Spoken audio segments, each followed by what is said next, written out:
Programa Lígia Marques, a arte de fazer o belo. Realização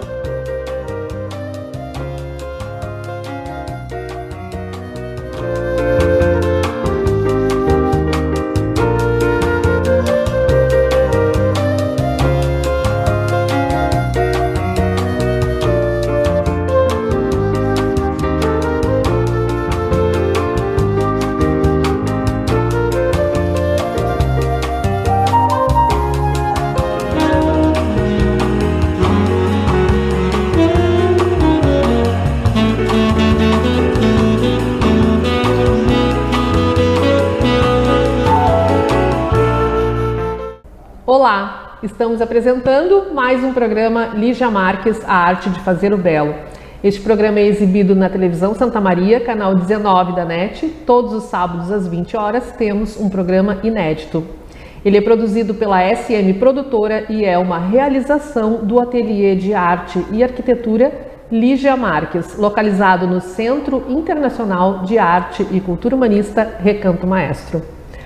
Hoje recebo uma pessoa que já esteve aqui no programa, né, trazendo umas novidades muito interessantes. É o geólogo, professor do Departamento de Geociências, coordenador do Laboratório de Estratigrafia e Paleobiologia e desenvolve pesquisa e atividades de extensão com os fósseis dos períodos Triássico e Pleistoceno na Universidade Federal de Santa Maria. É o professor Átila da Rosa. Bem-vindo ao programa novamente, professor Átila.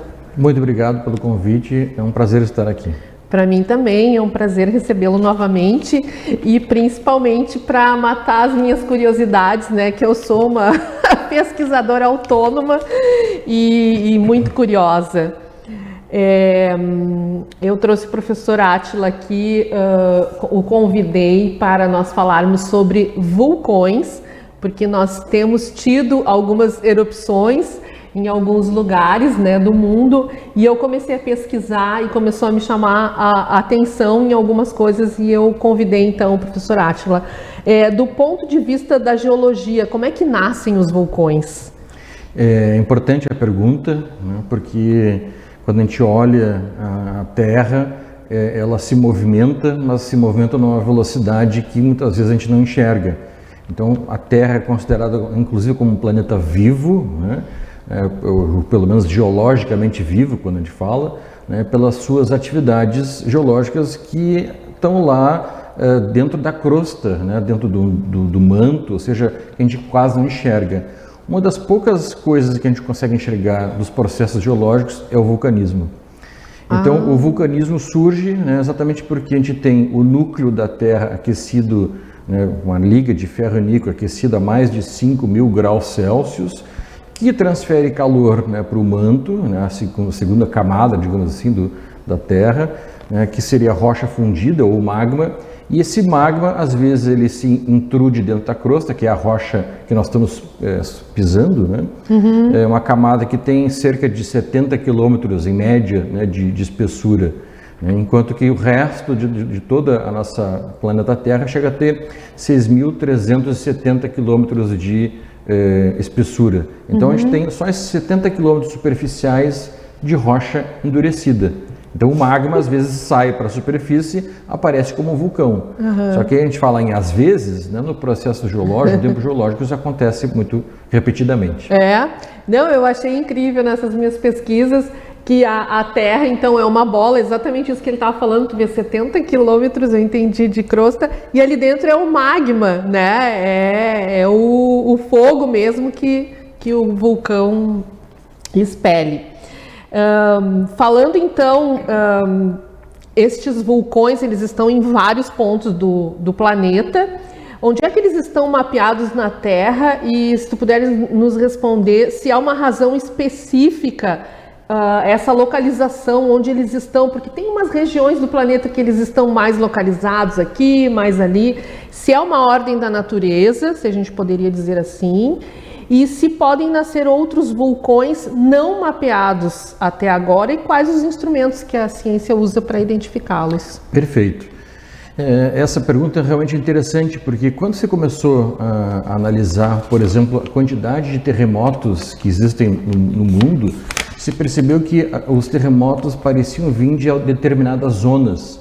E essas zonas, coincidentemente ou não, né, são as zonas onde também nós temos o vulcanismo mais acentuado. Então, a gente tem, por exemplo, em toda a cadeia dos Andes, as cadeias montanhas rochosas nos Estados Unidos, na Indonésia, né?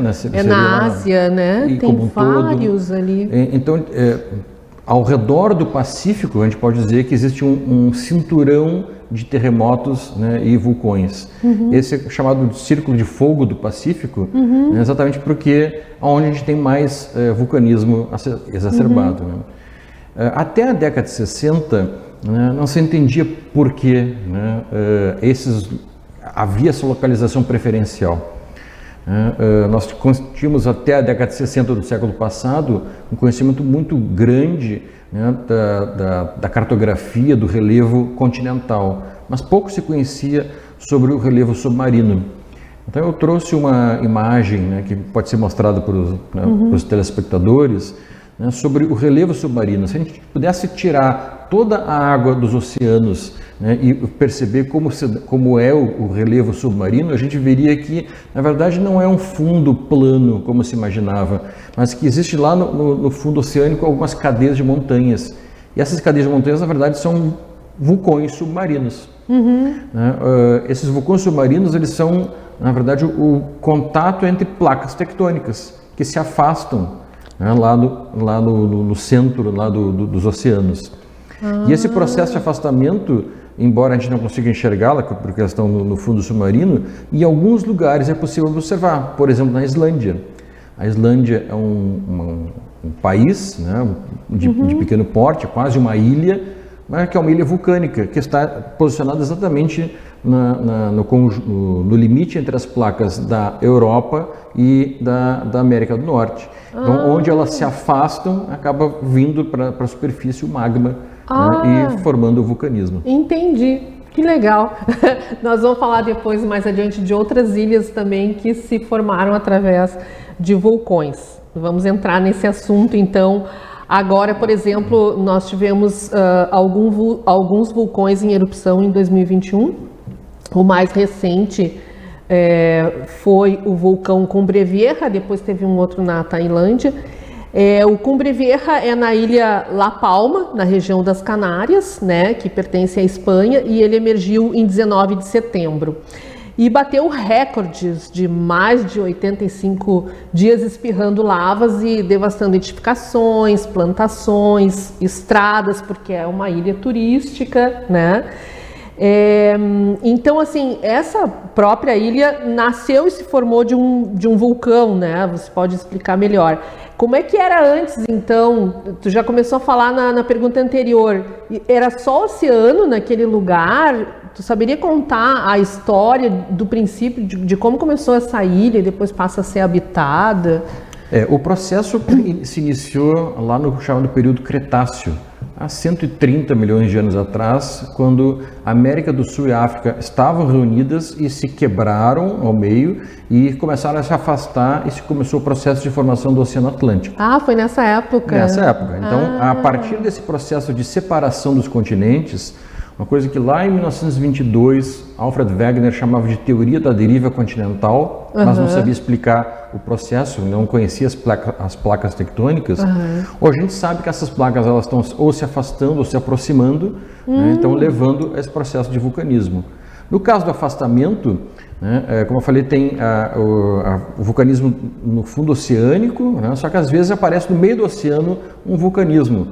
Assim como tem lá nas Ilhas Canárias, a gente tem, por exemplo, do nosso lado aqui sul-americano, a Fernando de Noronha, é uma ilha vulcânica, onde era um vulcão, só que há muito tempo atrás. Né? O Atol das Rocas, né? O Rochedo de São Pedro e São Paulo, todas são rochas vulcânicas, vulcões que vieram até a superfície, né? Ou seja, saíram no fundo submarino e vieram à superfície para formar ilhas. Só que no nosso caso, os vulcanismos já está parado, né? Sim, já é inativo. Enquanto que do lado, né, europeu, ele ainda é ativo. Né? Então, por isso, né, a gente teve esse vulcanismo acontecendo lá. E como é que essas regiões passam a ser habitadas, que nem a Islândia, que é um país, né? E geologicamente a ilha vai se ampliando porque ele espirra e vai formando esse novo território, digamos assim. Fala um pouco para nós assim do teu ponto de vista, por que as pessoas começam a habitar esses lugares? Eles se transformam em belas paisagens, né? Porque a gente precisa de água, precisa de vegetação para viver num lugar assim, eu acho, né? Porque tem o deserto também. É verdade. O ser humano, por natureza, ele é colonizador, conquistador, né? Então, sempre onde aparece um novo espaço, ele tende a ser colonizado, né? Mas por que nesses espaços, né, dentro do oceano, eles se tornam, por exemplo, ambientes, novos portos, por exemplo, para poderem facilitar a navegação, né? Por exemplo, né? Assim como isso para nós é importante, né, para outros seres também isso é importante. As aves migratórias muitas vezes acabam, né, encontrando dentro dos oceanos um novo lugar, né, para poder então fazer a paragem para a sua migração. Esses lugares acabam também sendo facilmente colonizados por plantas. Então muitas vezes a gente encontra numa ilha que praticamente deserta, ela vegetada por cocos. Os cocos, como é que eles foram parar lá? Ninguém levou, né? O coco caiu, por exemplo, né, de um coqueiro de uma praia, foi boiando, né, pelo mar até chegar nesses lugares. Então não só o coco, mas outras plantas também fazem isso. Então, mas por que eles chegam lá e conseguem, né, florescer? Porque o solo, geralmente de áreas vulcânicas, é um solo propício, né, para poder plantar. Os elementos minerais, eles estão recém saíram, né, do magma, eles passam por um processo então, né, de lavagem, de erosão, né, e vão formar solos ricos, né, em elementos minerais ricos, bem importantes então, para a vegetação e para a biota como um todo. Né? Sim, e obviamente, como tu falou em bilhões de anos atrás, que a Ilha La Palma explodiu, enfim, entrou em erupção e foi se formando, e ela foi, eu vi num site, ela foi ampliando o território aos poucos, né, há muitos anos, assim, não foi uma vez só, né, houveram outros vulcões nessa região. E aí, provavelmente, o homem colonizador, quando vê esse espaço, talvez pela beleza e por ser uma ilha, e como tu falou, porque são lugares grandes, né, eu não lembro qual é o território de La Palma, mas são espaços grandes que se tornam pequenas cidades, vilarejos, né? Com certeza. Chegar num lugar, numa ilha dessas, né, e poder subir no alto do vulcão e contemplar, né, o mar, o oceano a 360 graus, isso por si só já é muito legal, né? Por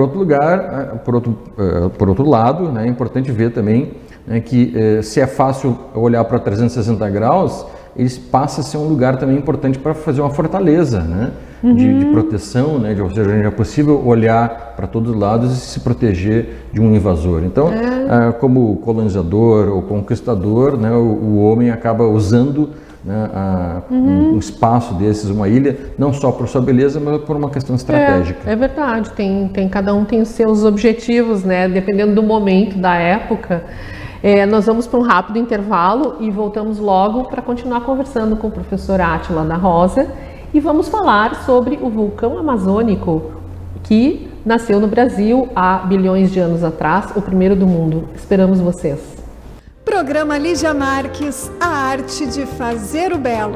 Realização, Ateliê de Arte e Arquitetura Lígia Marques.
Voltamos a apresentar o programa Lígia Marques, a arte de fazer o belo. Continuamos conversando com o professor Átila da Rosa.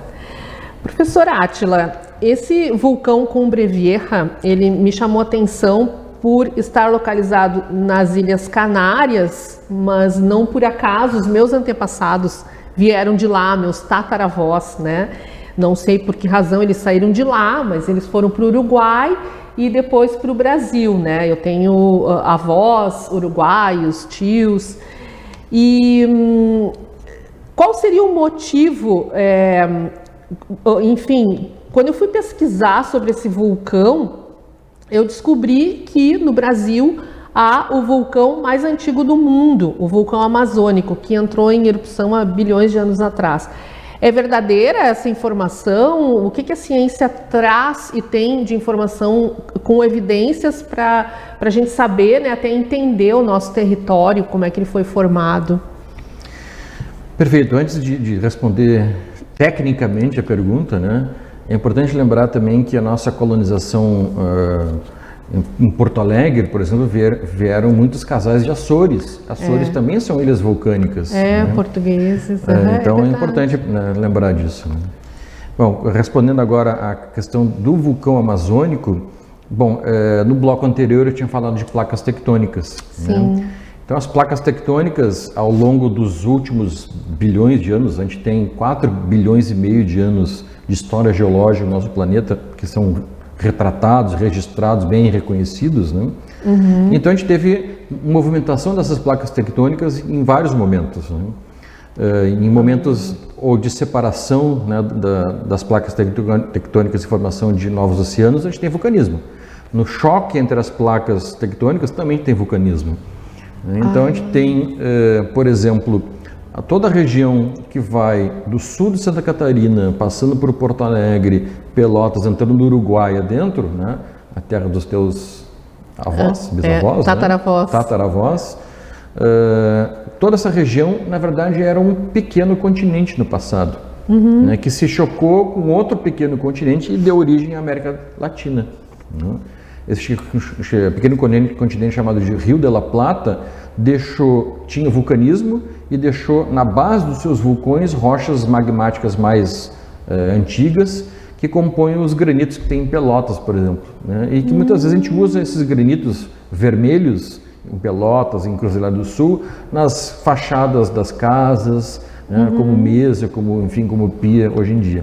Sim, inclusive nós já gravamos aqui uma entrevista sobre as montanhas coloridas da Argentina. Isso. Em relação a esse também. fato também, mas que bacana. Também.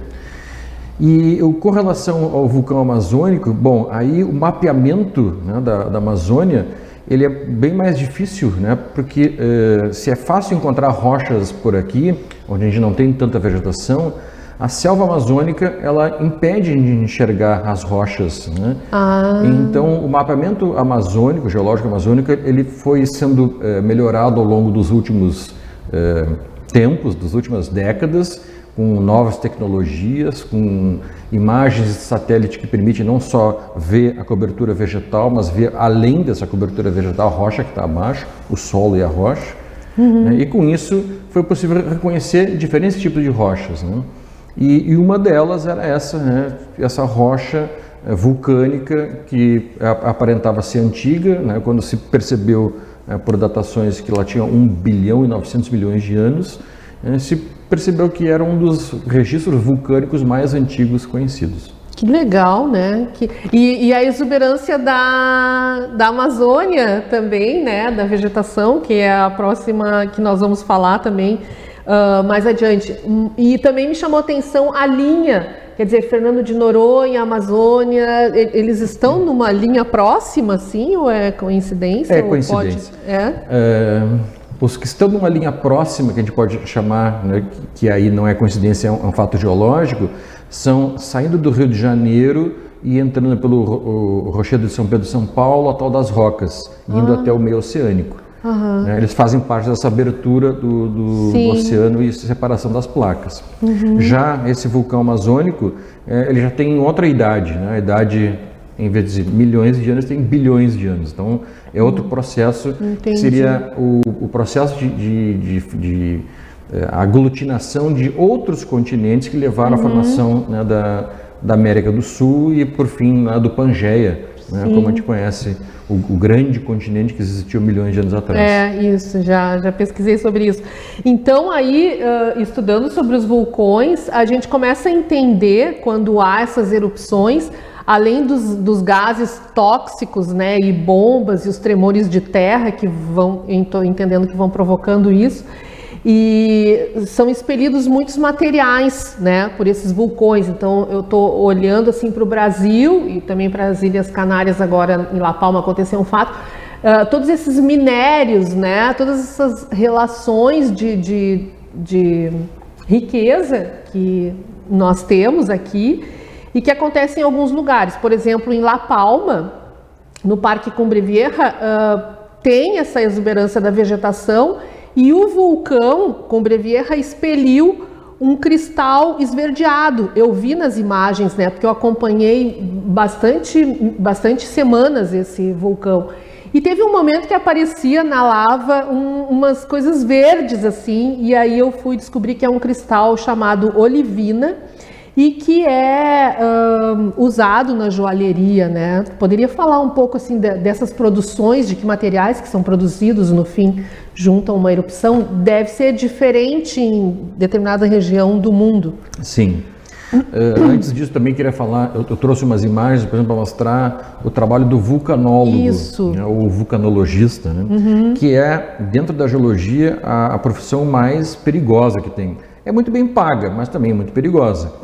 Então, imagine um vulcanólogo, para poder chegar perto, né, para estudar uma lava, por exemplo, ele precisa chegar perto da lava, coletar, né, o material que é incandescente, que está a uma temperatura de 600 graus no mínimo, né, para poder transformar isso, né, em uma lâmina, por exemplo, e olhar o microscópio. Nossa. Então, numa das imagens aparece lá o vulcanólogo, né, com uma roupa, né, específica, né, para poder chegar mais perto, por exemplo, da lava mesmo, né, na cratera aberta. Então, isso é não só problemático chegar perto da cratera por causa do calor, mas, como tu falou, né, por causa da possibilidade de espirrar bombas vulcânicas, tremores de terra, né, deslizamentos e os gases tóxicos que saem dali. Então, tem toda uma vestimenta própria. É preciso muito cuidado para isso.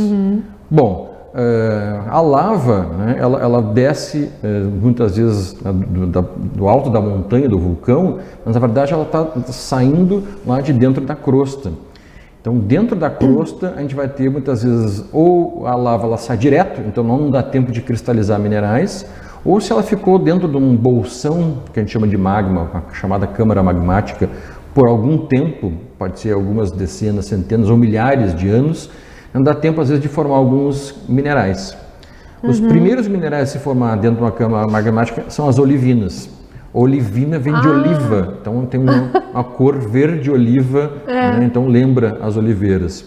Que se dão muito bem mesmo, as oliveiras nos campos cheios de minerais. As oliveiras, as videiras, né? As uvas são... É um solo fértil para as oliveiras, esse tipo de... Depois do despelido a lava, se forma um solo Coincidentemente, fértil. Saem esses minerais de cor oliva, né, e acabaram recebendo esse nome de olivinas. Outros minerais também são plagioclásios, hematitas, titanitas, enfim, vários minerais que aparecem ali. Mas eu acho que os mais legais, assim, mais bonitos, né, são esses esverdeados. Mas vejam como é a questão também da imanência, né, da coisa geológica. Como eles são os primeiros minerais a serem formados lá na crosta, na base da crosta, em alta pressão, em alta temperatura, esses minerais, quando chegam na superfície, eles estão instáveis.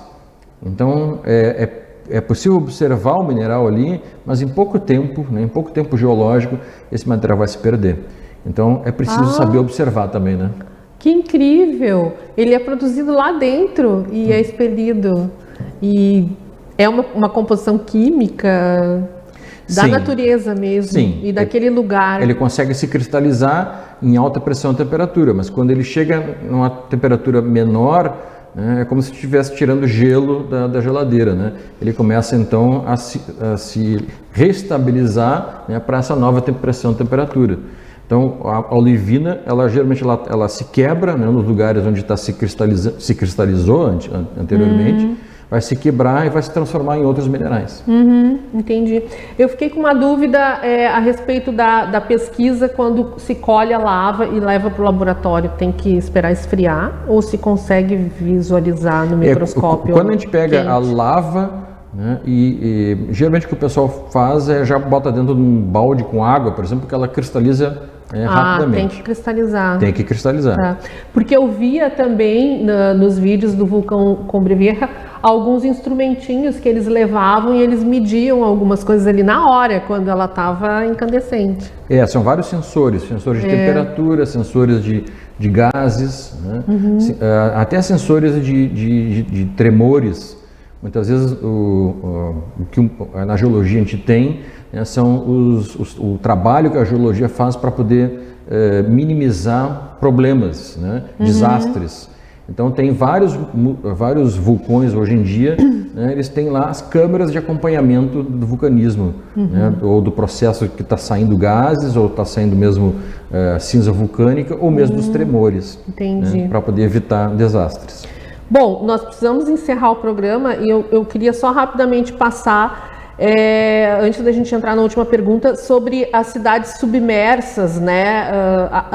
E também esse aumento de território numa ilha, né, como La Palma, que a lava escorria e aumentava o território formando um delta, e falavam em tsunami, em submergir cidades. Isso é verdadeiro? Isso? Como é que funciona? Pode acontecer? Pode sim. E tem vários casos, né, concretos de que isso tenha acontecido.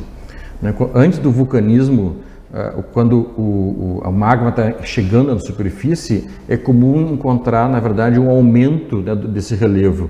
Parece que ele está inchando, né? Então ele sai, vai ter a erupção, né? Depois a gente vai formar a ilha, vai aumentar o território, como tu falasse, né? Só que isso, depois que resfria, ele fica mais denso. Então há uma tendência depois dele ser, por compactação, né, pela gravidade, ele acabar sendo submerso. Entendi. Claro que antes de ser submerso, muitas vezes ele está resfriado, as pessoas acham que não tem problema nenhum e vão criar suas cidades ali. Então aí depois como ela vai sendo, parece que o mar está subindo, na verdade o mar não está subindo, o mar está parado. Quem está descendo, né, é o solo, todo o terreno, né, que acaba sendo alagado. Entendi. Tem várias cidades perdidas do Mediterrâneo, né, acabaram sendo submersas dessa maneira. Isso. Talvez tenham dado origem à lenda, né, de Atlântida, dos povos perdidos de Atlântida ou de outros povos perdidos, né? Mas existe então uma ciência por detrás disso, que é, né, os terrenos vulcânicos que se alagam depois que submergem. Legal. E para encerrar o programa, eu gostaria que tu falasse assim, por exemplo, tem o Yellow Park nos Estados Unidos, né? Que também tem as águas quentes e tem um vulcão lá, e esses dias uma manada de bisões, eu vi uma matéria, saiu do parque, né, e começou, como se fosse um sinal da natureza, os animais começam também a se movimentar, né, quando tem alguma mudança que pode vir, né, eles sentem primeiro que nós. Como é que a ciência, antes de existir os instrumentos tecnológicos, o homem usava esse método de observação da natureza? Ainda é usado isso, e que sinais que a gente poderia observar, que tu poderia nos ensinar para observar? Eu não sou vulcanólogo, não vou poder, né, te dar detalhes, né, disso, porque não é a minha área de estudo, né? Sim. Mas sim, né, durante muito tempo, os métodos de prevenção ou de predição, né, de acidentes, principalmente relacionados à vulcanologia, eram dados ou para terremotos ou para vulcões, né, com a observação, né, da natureza, né, ou seja, a movimentação de animais, pássaros, enfim, né, assim como a gente faz hoje, por exemplo, quando a gente vê as formigas se movimentando, a gente consegue prever, acha que vai chover. Né? Então, existe sim, né, um grau não de certeza, mas maior de probabilidade quando a gente observa, né, algumas coisas da natureza. Outras coisas a gente consegue ver, como eu falei, observando, né, o solo, pela movimentação do solo, movimentação dos gases e tudo mais. É uma questão de saber, assim, quem consegue predizer, né, com maior tempo. Então, às vezes, os animais se movimentam e aí eles conseguem se movimentar, mas se a gente não observa, então a gente vai levar mais tempo para fazer isso, né? Então, agora, se a gente consegue com maior tempo poder prever, a gente consegue então retirar a gente e os animais também, né? E quanto tempo leva para o solo se retomar para voltar a habitar e a plantar? A gente imaginava que levaria centenas de anos. Só que o que se observa assim é que às vezes, né, em poucos anos, em poucas dezenas de anos, uma ilha que era um solo negro, totalmente infértil, totalmente, né, desértico, sem vida nenhuma, ele já começa a pipocar de um lado lá para o outro, assim, uma sementinha aqui, uma planta aqui, um ninho de aves ali, então ele começa lentamente a ser colonizado, né, pela vida. Que bacana. Muito obrigado pela tua presença, professor Átila, no programa. Aprendi muito contigo e tenho certeza que os nossos espectadores também aprenderam. Obrigado mais uma vez pelo convite, é um prazer estar aqui com vocês. Obrigada. Estamos encerrando então mais um programa Lígia Marques, A Arte de Fazer o Belo, exibido todos os sábados na televisão Santa Maria, canal 19 da NET, às 20 horas. Você pode dar uma passadinha na minha loja virtual e conhecer os meus trabalhos, que estão à venda pintados por mim. E se você quer ser um apoiador cultural deste programa, envie um e-mail para programalijamarques@gmail.com. Adorei ter estado com vocês, a gente se vê nos próximos programas e eu espero você. Programa Lígia Marques, a arte de fazer o belo. Realização